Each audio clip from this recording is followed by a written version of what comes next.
Danes je z nami dr. Ana Ožora Brečko, klinična psihologinja Nevrološke klinike v Ljubljani. Nekaj časa nazaj sem spremljala njeno predavanje, kjer sem zaznala en izraz nevroticizem. In bi gospo Ano prosila, če nam lahko razloži, kaj pomeni ta beseda nevroticizem. Nevroticizem je ena izmed 5 lastnosti v teoriji velikih 5 lastnosti osebnosti. Osebe, ki imajo visok nevroticizem, so bolj nagnjene k negativnim čustvom.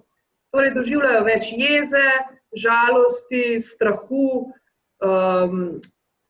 sramežljivosti in tako naprej, se pravi različnih negativnih čustev. Poleg tega se na stresne situacije lahko bolj burno odzovejo. Nek dogodek lahko za njih predstavlja popolno katastrofo, čeprav ni tako hud. Se pravi, gre za neko odzivanje z negativnimi čustvi, katerim paše tudi to, da nekoliko težje odlagajo svoje potrebe, oziroma kadar čutim, da nekaj potrebujem, moram to imeti takoj.